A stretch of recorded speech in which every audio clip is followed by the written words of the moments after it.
Good evening. My name is Susan Manouk. I am a journalist in Toronto.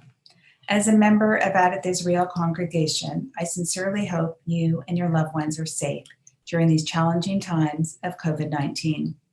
I wish to thank Adath Israel Adult Education Committee under the chairmanship of Joe Traeger and Adath Israel's Executive Director Phil David and his staff for putting on tonight's program. And let's get to it.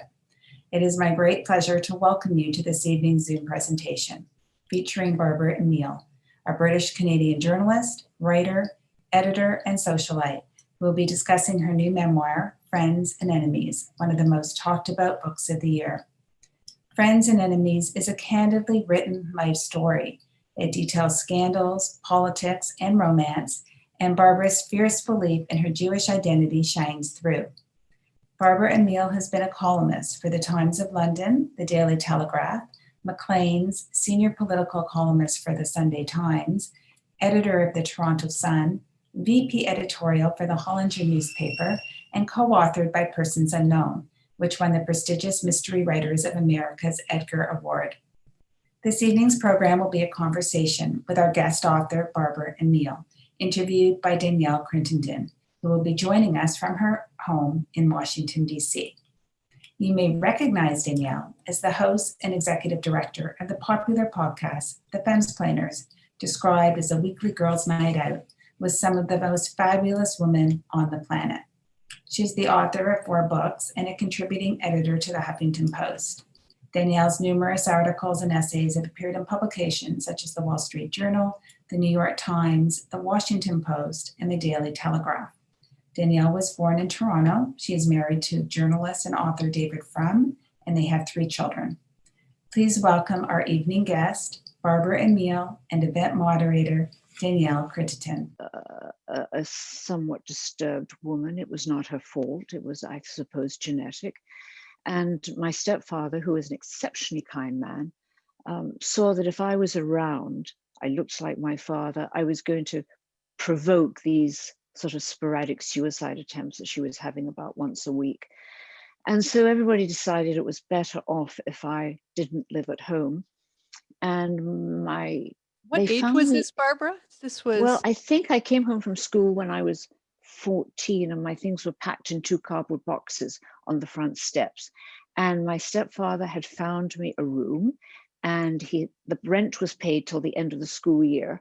And after that, I was pretty much on my own. I was helicoptered, to use your word, in once or twice to my family when they moved on because my grandfather came out from England to visit us and they didn't want anyone to know that I was living by myself. But from 14 on, I earned my living. And I don't think it's terribly hard. I mean, Canada's a pretty good country to do that in. And the Canada of the late 1950s and 1960s was a pretty giving country. You could get jobs anywhere and nobody questioned my age. They were just happy to get cheap labor. And at that point, you found your way to the University of Toronto, and you also met your husband there. So despite your first husband, despite your mother's desire to cancel your Judaism, you kind of it didn't work. It didn't work. I don't want to say you clung to it, but you also you wrote about having fantasies of marrying a nice Jewish husband. It wasn't quite like that. It was the organizing principle of my life. I didn't really have family. I couldn't invite school friends back anywhere because I didn't have a home to invite them back to. And people laughed at the way I spoke and the way I dressed. I made 1 or 2 very good friends in high school who helped me. But my one aim was to be accepted by the Jewish community because that was my identity. That's what I held on to.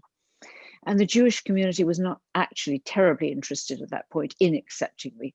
When I went into the synagogue in St. Catherine's, I think it was in about 1956, the women there told me to come back when it was Christian Brotherhood Week. And I understood, there was a very small population in St. Catherine's, about 500 Jewish people. And so the mothers were very keen that their daughters married Jewish boys, and they were shipped in for occasions. And I think they thought that I was trying to steal one of their boys. When I got to the University of Toronto, of course, my basic interest was in the courses I was going to take. I was determined to take philosophy and English and bring some order to my mind. But I was also determined to become part of this wonderful thing that I envisioned, the Jewish community of Toronto that I'd read about and seen in newspapers. And I went to University College, which was largely Jewish, and I saw my first husband in the JCR, the Junior Common Room, and he was just so handsome, and he was Jewish, and I thought, that's it. And we got married, and I was finally accepted after they sent family over to England to check me out, because they weren't quite sure I was Jewish either. And fortunately, my cousin Barbara Amiel was working in Israel, Minister of Long-Term Planning, and actually inventing heavy water for the Israeli atom bomb. And I became finally part of what I'd always wanted to become, which was part of the community. And then I discovered that I didn't want to be part of that at all. Why? I didn't want to buy Rosenthal china. I didn't want to go to the cottage. I didn't want to live the kind of life that was being presented to me. I had a wonderfully generous family, the Smith family in Toronto. Mrs. Smith was enormously generous, but I couldn't live the life that was then envisaged for Jewish girls of collecting china, having a home, having children, and forgetting about working. They were horrified that I wanted to earn my own living because it somehow reflected on them, on my husband. Well, this is what's so interesting about your early life, and especially your early years in journalism. I mean, given your background, that could have come to most young women if coming from where you did, and the lack of family such as it was, that this would be a dream, that you can now have a nice Jewish family, you can have nice china, you can go to the cottage. I think you could also have dealings with Meyer Lansky. Am I right with with that branch of the family, certain branches of the family you had married into? But that could have been a dream. And yet you've always been determined to work, and not just work to earn your keep. But I mean, I remember I was ambitious as a reporter and a writer, and in my teens, and I saw you, and you were always incredibly serious about your writing. You put so it was more than that. You were rejecting the Mad Men kind of life, as it were. I had the benefit of grandparents. My grandfather went to the University of London in 1900, and the entrance exams were on Yom Kippur. They really, really didn't want Jews to get in. And he told me as a little girl to always remember that I was Jewish, and that we were a people of the books, I had to study, and I had to give back to the community. My father's family, the Amiels, were also a very intellectual family. None of us were rich. They were lower middle class. I mean, my father was a solicitor, and his sister was a barrister, but all the women worked. My great grandma came to England in 1890 something, and she worked and brought up 4 children after her husband was murdered in Russia in a pogrom. So everybody worked. And the values that were given to me were, you had to be clever, you had to achieve, you had to get ahead intellectually. And nobody ever talked about money, because money was rather looked down on. I don't think it would have been refused if it had come anybody's way, but it was looked down on. And what is so wonderful about having grandparents like that is that they give you values that stick with you for the rest of your life. And it doesn't matter whether you're thrown out on your own, and it doesn't matter how awful you turn out to be in many ways. And I did turn out to be pretty awful, but that one value to learn, to go to school, and to be the best, because I had this hideous competitive gene in me.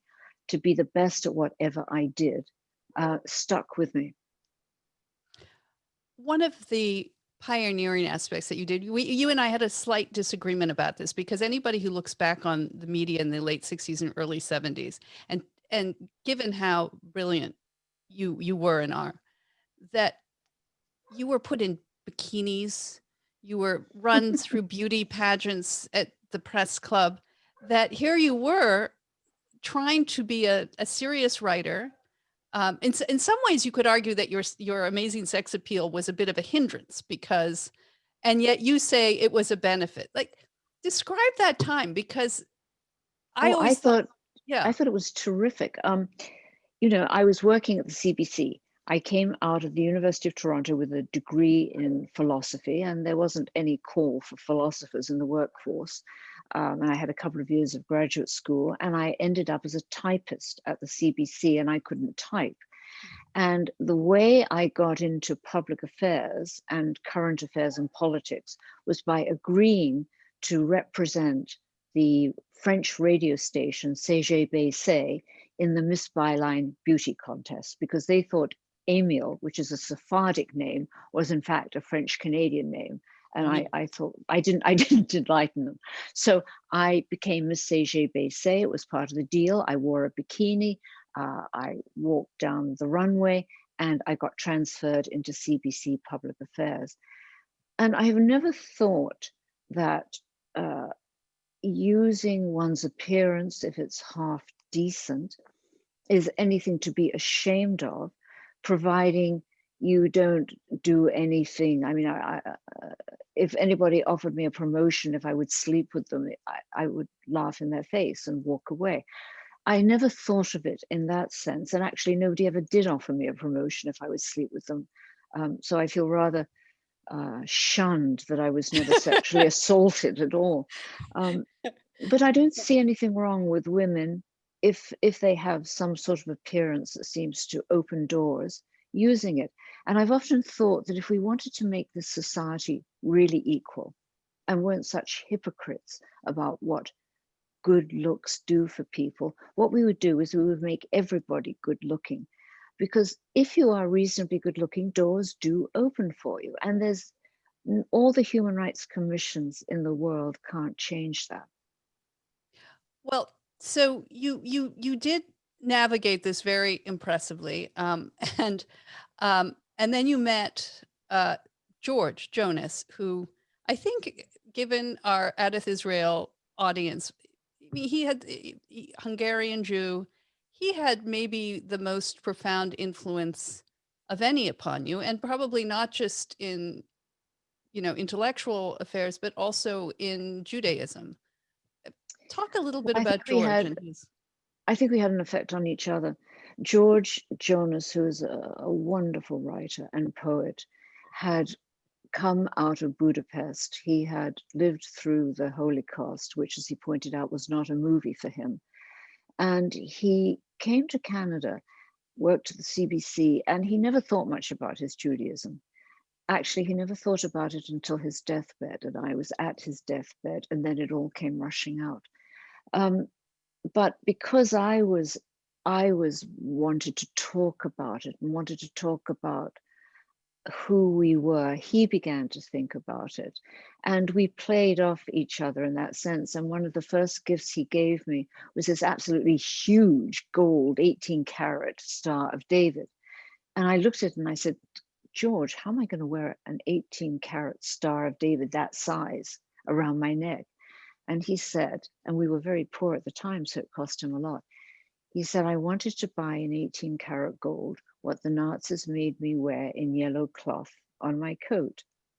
And that touched me profoundly. And it just never left me. And it became an unspoken agreement between us that we would both work very, very hard, but that we were at heart two displaced European Jews. We didn't really fit in. Our politics didn't fit in with Canada. Our experiences didn't fit in. Our notions of what Judaism was about, insofar as we had them, because neither of us knew anything about ritual, We knew about it intellectually, matched, and so we became a team, very much a team. And I think it was sad that the marriage didn't work, but as you know, we became best friends for life, and Conrad Black, my present husband, became George's best friend as well. And so it was a relationship, an intellectual and emotional relationship that carried on all through my life. That sense of displacement that you talk about really informs the book. That it feel I think people will come away from reading this book surprised at how fish out of water you felt through most of your life. I mean, when you were in London, you were having these wonderful salons, and you were meeting prime ministers and playwrights, and yet what is so revealing is not only how uncomfortable you were through all of this, but how much you didn't enjoy it. Like, you didn't like entertaining, you didn't like dinner parties. You were sort of horrified. You and Conrad sort of thought that you were now going to give them, and this was something you did. And Well, talk about that. you see, I often say that saying you're an outsider is a mark of vanity, because everyone feels that they're outsiders, and I just don't know who the insiders really are. But I did feel outside things. And when I went and married Conrad, it was an absolute leap into the unknown, because I had been living on lean cuisine. I'd been a writer. I was 51 years old when I married Conrad. And I had given 2 dinner parties in my entire life. The first one was, I think the food got overcooked. It was for Moses Naima. And the second one was really tragic, because it was for George's friends, and it was just 6 of us, and one of the guests had been a Sonderkommando in Auschwitz. And so my dinner parties weren't exactly roaring successes. And then along came Conrad, and I thought it would be really terrific to be a guest at all these posh dinners. It never occurred to me, stupid as I was, that I would have to give dinners. And suddenly, from living on lean cuisine and living pretty much by myself, I was this hostess with royalty and prime ministers and film stars and intellectuals. And it was a nightmare. I did my very best. I really did. And I think that I was probably about a C to C plus, maybe a C minus, but I never quite got the hang of it. Conrad was marvelous at it. He knew that whole scene backwards.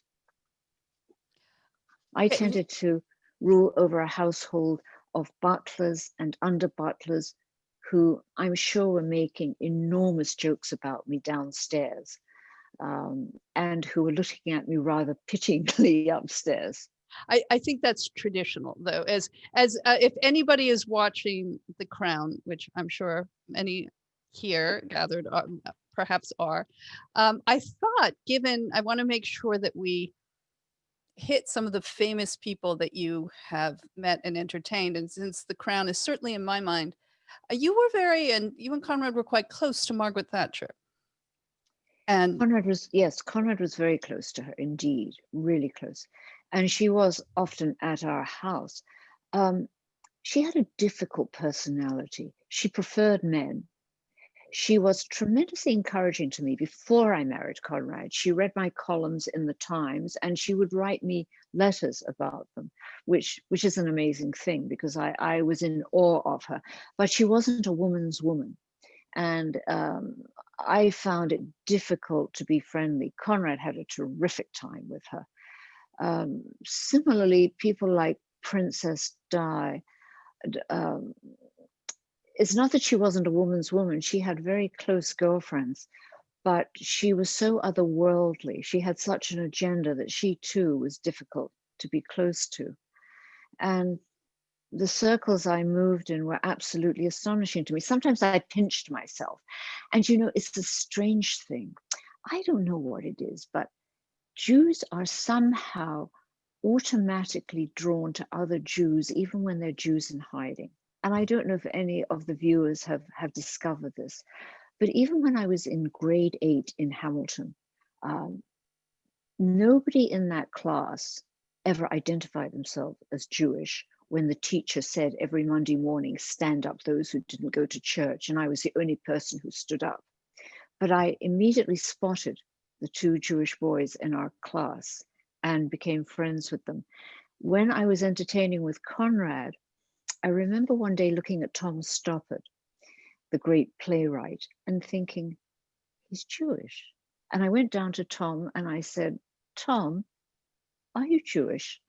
And he looked at me and he had some amazement and he said, I just found out from my mother that in fact she concealed from me the extent of my Jewish heritage. And yes, I am. So, I mean, you have this kind of radar, and instinctively, even when Jews have such left-wing views by and large, and I think often they play against our own best interests, I was still more at home. I felt as if I was taking off a tight corset when I was at a Jewish dinner party, as opposed to the very WASP dinner parties that I had to give. Well, you wrote famously about the anti-Semitism that you detected, not just in London society, but that arrived at your own dinner table. And then you wrote, I was gobsmacked by this part, about going to Palm Beach and not being fully accepted at, I think it was the Everglades Club, that Conrad belonged to, even as his wife, because you were Jewish, and they still had a fairly active no Jew policy, even if it wasn't. Oh, totally. They weren't ashamed of it. They weren't ashamed of it at all. But I want to make one thing clear. I don't go seeking anti-Semitism. And as long as the government isn't making rules against us, I don't really care what private clubs do, because that's their own business. My concern, as George's was, is that you live in a society where the government treats everyone equally. Individuals can have any views they like, and if an individual club wants to keep us out, I think they're the losers, but they should be entitled to do so as long as they're not taking any taxpayers' money. The Everglades Club, it was really odd. I was married to Conrad, and he couldn't even take me in for dinner. He could take it's like you're a pet or something. He could take a prostitute off the street, dressed properly, of course, but he could take me in. And I said to Conrad, how on earth can you put up with this? Because Conrad had, after all, been instrumental, along with Galen Weston and a couple of other people, in breaking the No Jews bar at the Toronto Club. And Conrad's father had had the same impulse. He had broken that barrier in that very exclusive area he founded called the Bridle Path in Toronto. Mm-hmm. And when Conrad realized, because you see, people don't think about it when they're married to a non-Jew, it never occurs to them that the right. club they're in wouldn't take their wife. I said, I'm not going to come to Palm Beach if this is the way we're going to live. And he said, that's fine. We're going to integrate the Everglades Club. And by God, he did. And I really wished he hadn't. But then you had to eat the food. Well, no, but then I had to try and wear Lily Pulitzer florals and wear my hair back and the whole thing. Actually, they had very good food. And the committee at the club, who first tried to get me just to pass, then became very kind and let me in. And then the Jewish community of Palm Beach, as I wrote in the book, was absolutely furious at me, because they said I should have agreed to go in only if they would take another dozen Jews with me. I mean, you can never, ever please everyone. You can. Actually, Christopher Hitchens once told a story of being taken to the Everglades Club by Graydon Carter. And Graydon Carter, as members of the Everglades Club are very pleased with themselves to be members of the club. And he warned Christopher not to misbehave or embarrass him, because he knew Christopher. And Christopher swore that he would be on perfect behavior. And he arrived, sat down, the waiters handed out the menus, and Christopher said, oh, I'm sorry, do you have a kosher menu? Well, the worst club in Palm Beach is the Bath and Tennis Club. I mean, I would think that their policy is still as rigidly in place. No blacks, no Jews. It's odd to me. I suppose people have their hierarchies, and as I said, as long as they're private clubs, as far as I'm concerned, they miss out on our terrific company, our great sense of humor, and basically our superior intelligence. But that's a decision they make. Right. And once I was accepted by the Everglades Club, which had terrific parking. So I was really happy because it had a parking lot on Worth Avenue, and that's all I did. I never went into the club. I was a member. Conrad felt vindicated, and we stayed in Palm Beach. Before we get to, we've got a lot of, I've got some preliminary and great questions from the audience. I just wanted to ask you one more character, as it were. The Donald Trump, you've known him for a long time. And I don't want to ask you your views of him as a president or his policies, but you've known him, what, since the 80s probably, or early 90s? No, And- I've known him since I married Conrad. Right. So that would have been... I married Conrad in mid-90s. 91 or 92, yes. Right. And he seems to have been, I mean, he went through most of his early business life. He was kind of a New York magazine figure, a sort of tabloid figure within New York itself. And then he achieved this huge fame on The Apprentice, of course. But people who knew him back then say he was quite different. He was funny. He wasn't so sensitive. Grating. So grating. It's so great. Tell us about him. And I think Conrad did some business with him at some point, which I would worry about, but it seemed to have turned out okay. First of all, before anything else is said, I do not think Israel has ever had a greater friend than Donald Trump. It's one of those great ironies. He was incredibly pro-Semitic all his life. And he managed through his son-in-law, Jared, to make this big, big step in a Middle East peace. And I think we should never forget that. I do not have the same awe and admiration that my husband has, because I find his manners very, very grating. I find some of the things he says egomaniacal. When I knew him, and I never knew him after he was president, of course, but when I knew him in Palm Beach, he was a very pleasant, courteous man. He did have this rather extraordinary habit. When you went over to Mar-a-Lago to one of his dinners, he would introduce everyone as the greatest. Conrad Black, you're the greatest publisher in the world. I'd like you to meet the greatest dentist in the world, or the greatest architect, or the greatest, that was just Donald. For him, everybody was the greatest. But he never used swear words. He was never vulgar in my presence. He was actually rather kind. And if he saw you were looking uncomfortable or you were looking ill at ease, the first thing he did was to want to make you comfortable and at ease. And I don't know what happened in this public persona. I don't know what happened to make this egomania, which I think overtook such fine qualities in him and was responsible ultimately for his defeat, because anybody who saw that first debate could, I think, have great difficulty in voting for him. But he was a gentleman.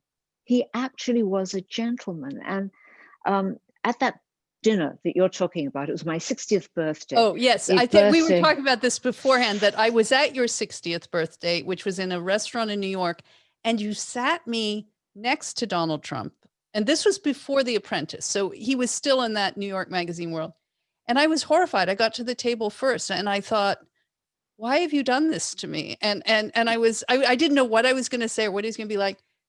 He was hilarious.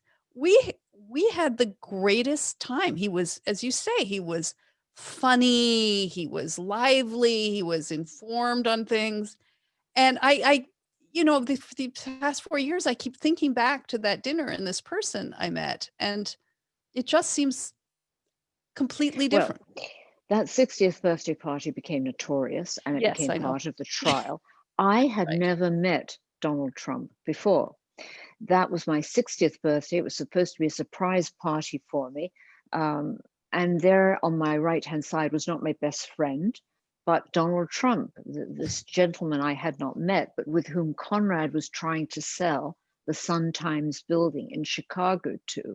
And on my other side was Henry Kissinger, who was on the board of directors. And so when they weren't laughing with you, Danny, Donald was talking over me to Henry Kissinger about this deal. And Conrad said that the deal, he had been warned by everyone to watch his wallet, but he said that the deal was done very professionally, done very well, and it made a lot of money for both sides. It made money for Hollinger and it made money for Donald. So if you were surprised, I didn't seat you next to him because I didn't know there was a party. That was my husband. He obviously thought you were the right person. And he went on to visit Conrad in prison. He stood by Conrad through all his trials and tribulations. A totally loyal man. I know he fires people. I mean, my God, the series of people that have left the White House is absolutely astonishing.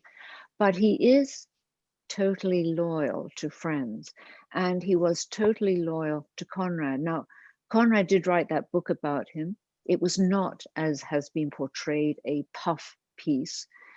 Conrad goes into great detail into his business practices and things that he considers not perhaps a little bit beyond the pale, but he understood him. And I think that it wasn't bad for America to have a president who was a businessman and not of the political class. But don't you find it so much better now that it's a little bit quieter for a while? Yes. Waking up and not clutching your heart every morning is a benefit. Okay, I'm going to get to I'm going to start with a couple of the audience questions I've been given. And then I think it's been explained how people will send us more questions. Question one, I'm enjoying your book very much. Your life has been fascinating. I especially respect and admire your candor. When you shared the manuscript with Conrad, you said it was too late for changes. How concerned were you, and how sensitive he would be to your revelations, especially about him? Conrad is a man of integrity. That's a rare, rare quality, integrity. And I think probably that he felt that some of the things I said were not put in the way that he would have liked, but all he did was support me. And I'm not just putting this on to make it sound nice for the audience. He's the most supportive spouse in the world. And of course, he wanted to read it while I was writing it, and it took 3 or 4 years, so he was around all the time, but he never did. And I think that he felt in the end that I was truthful, I was accurate, and if I didn't say some of the things that he would have wanted me to say, that was my business. Okay.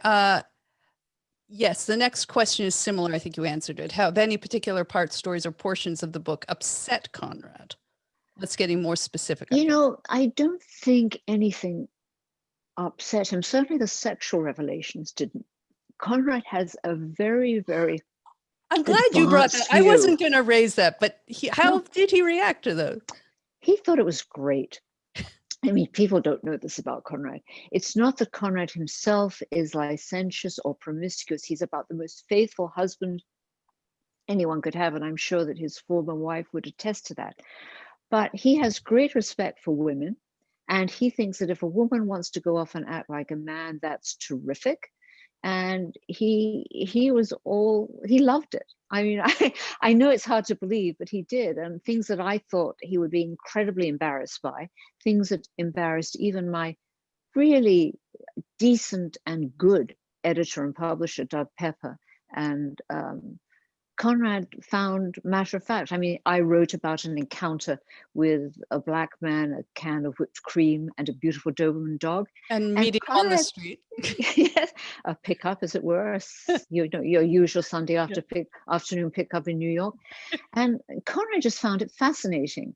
He's, and that is actually, Danielle, why I knew he'd be all right in prison. Because he finds everything. He has a mind with such curiosity. Personally, I think he's Jewish, but he has a mind with such curiosity. He's interested in everyone. And he was interested in my early life and what I did, as much as he would be interested in the life of the people around him in Coleman Federal Correction Center. Okay, we've got a couple on political leaders. One of them, this is of all the political leaders you have spent time with, who are the ones you admire and why? I'm sorry, I'm just looking. Come on in, Arpad. It's okay. I'm just looking at my dog who is edging his way in here. Forgive Tell him me. it's not the Everglades Club. He can come in. He's a Hungarian dog, and he's he's very happy I'm here. Of all the leaders, who do I admire the most? That's a very interesting question. A very good question. You've spent time with specifically. Yes, yes. I'll tell you, a non-political person that I have spent a little bit of time with and I really do admire is the Queen. I think she has seen history, and she is one of the most interesting people on the planet. But in terms of political leaders, Netanyahu is somebody that I know he's not popular now, but I think he's an extraordinary man. And I did spend time with him. I think he has done for Israel what no other prime minister could do. He has kept the country safe and secure, and he has nurtured an economy that is extraordinary. I disagree with some of his policies. I disagree with some of his settlement policies, but he's erudite, he's witty, he's got a great sense of humor. And I really enjoyed, he's got that wonderful voice, with Barbara. I love men with these deep voices and exquisite ways of speaking. Who was that wonderful Israel? Abba Eban. Abba Eban was another one who had a wonderful voice. And I always loved listening to Abba Eban's voice. In terms of other political leaders, admiration, I don't have much for political leaders. There aren't many statesmen that I have met. I missed out on them. I found, in terms of interest, Tony Blair more interesting than a Labour leader.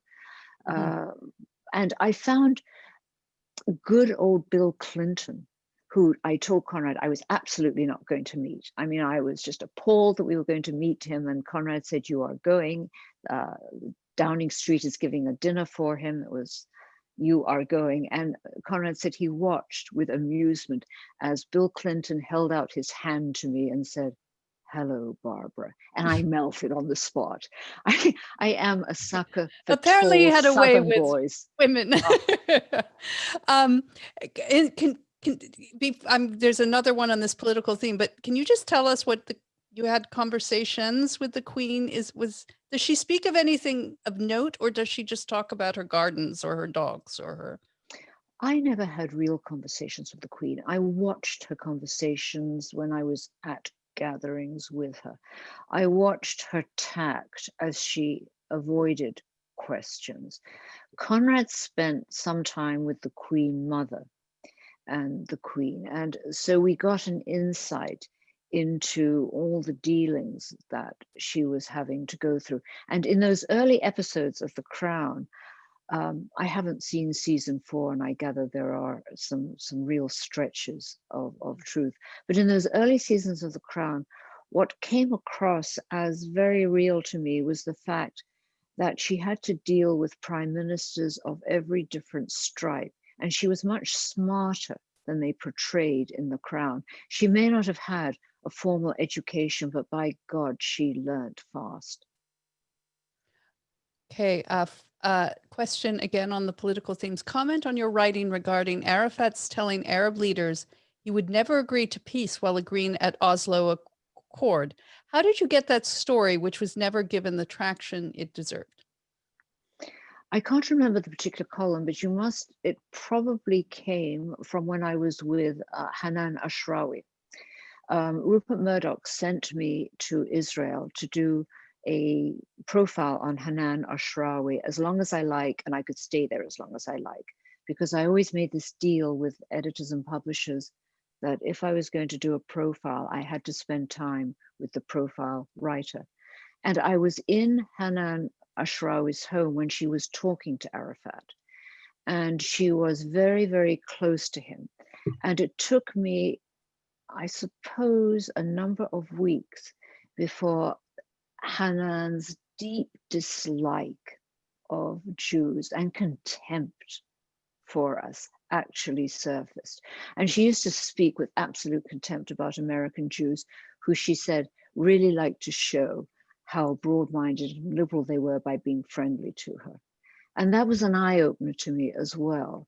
And Arafat, in their conversations, it was clear he was never, ever interested in accommodation. You see, for the PLO at that point, to have an accommodation and peace was a loss.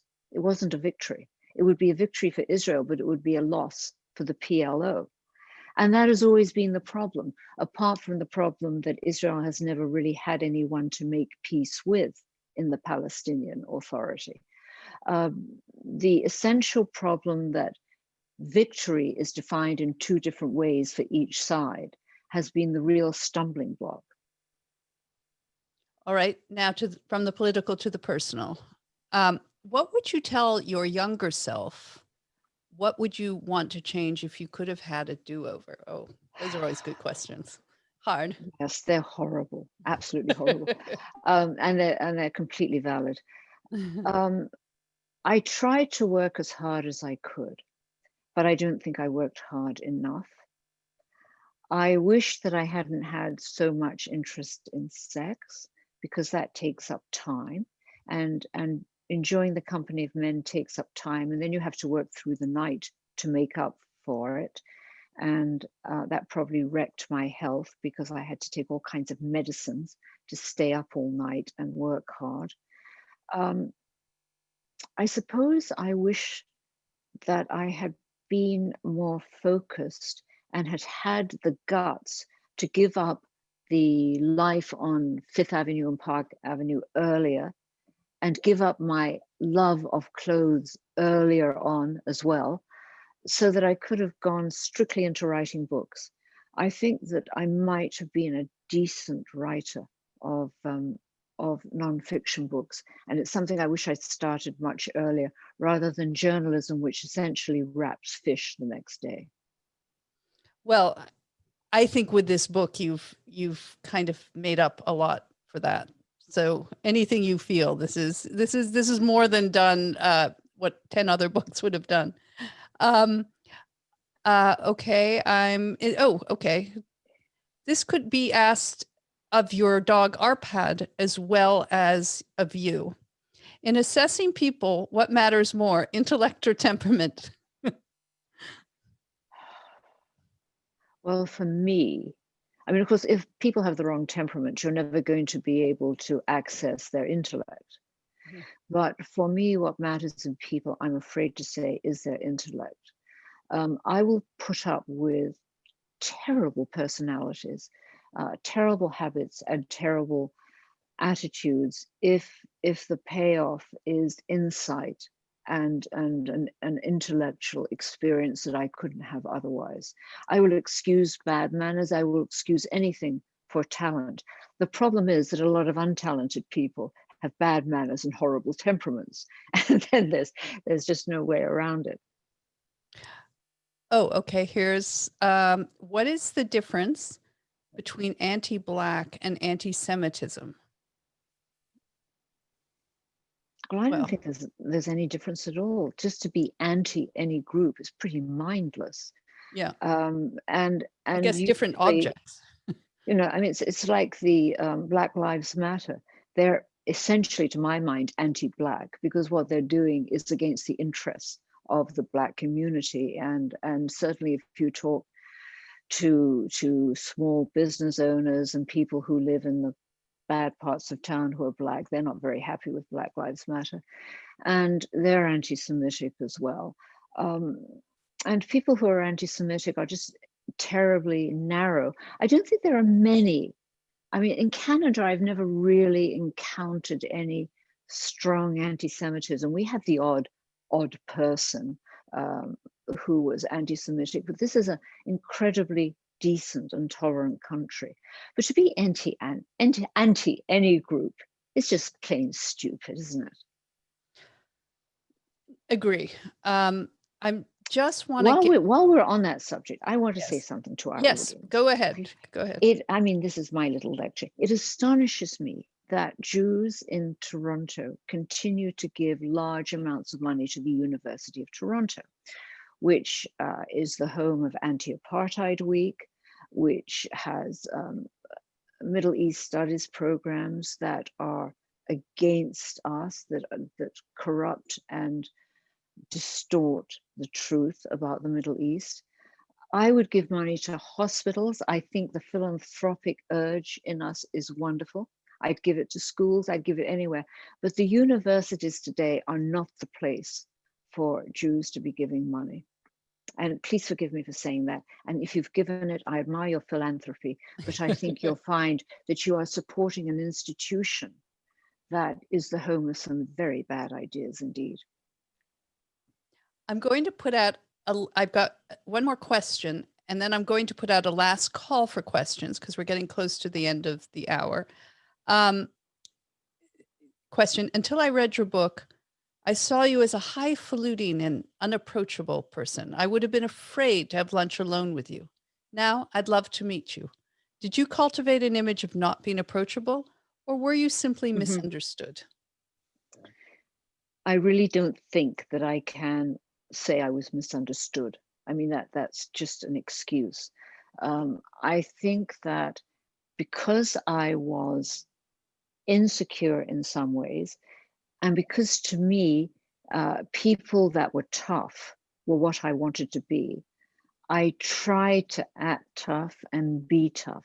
And if I was hoisted on my own petard for being that way, then the blame is mine. It's not your questions. I tried to be, I suppose, unapproachable. Not unapproachable. I tried to be tough. I'm sorry you felt that way. I probably would have really enjoyed meeting you. And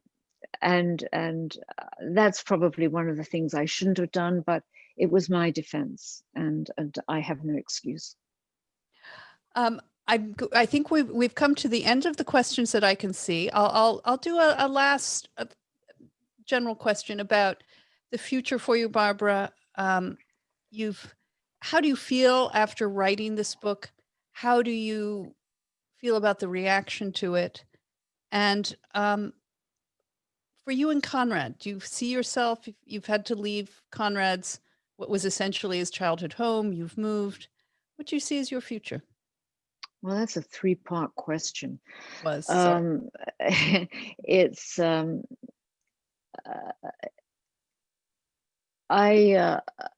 we've been through 17 lean years.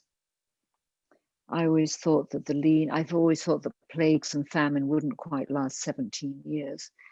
And so what I'm really hoping for is that somehow, even though I'm now about to be 80, I will manage to have another 20 years of life with Conrad, certainly 15 years of work. That's my aim. We've lost a great deal, but it's a cliche to say we've lost a great deal and we've gained a great deal, but we have. I wouldn't want to go through this again. And if I had known what was going to happen at the beginning, I would have crawled into a hole and just pulled a blanket over my head. But once things start happening, you just have to sort of pile on to the end. I think that my future with Conrad is, he calls it, Barbara, we're going to enjoy our golden years. And you don't look 80. He's always telling me this because he's short-sighted, and thank God for short-sighted husbands. And we're going to have a wonderful time. So essentially what I want to do is write. I want to go to Israel, which I know sounds funny because I've been there, but I want to spend time there. I want to travel more, and I just want to enjoy my dogs and my husband and my life and not worry about bloody lawyers and bloody lawsuits and bloody finances. We have lost, but we have gained. And I think there's something in Tennyson's Ulysses poem, isn't there, about we are not that which we were once before, but whatever it is, we're going to be okay. And you've never come back to the United States. I don't think you or Conrad has come back since he's been allowed to, since he was pardoned by President. Yes, I have gone back.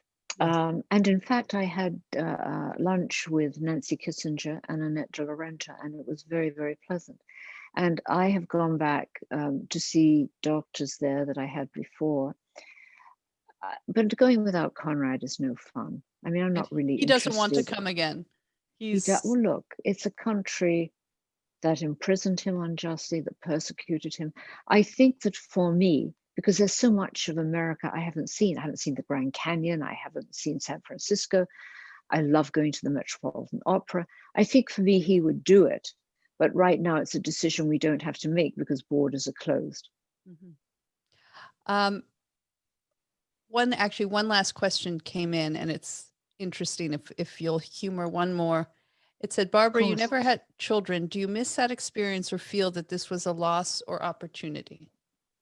I regret not having children more deeply than you can ever imagine. And I envy all of you, not only those who have children, but who have grandchildren, because you see a whole new world all the time through their eyes, as you know, Danielle, sorry. Waiting for the grandchildren. It's your children are amazing, and you see the things they do and they suffer. I had an abortion, as I write in the book, when I was 24, and I had no idea that the child that I was carrying would be the only child I would ever have. It probably would not have gone to term because my insides were just one terrible muddle, and I had been told I never would have children.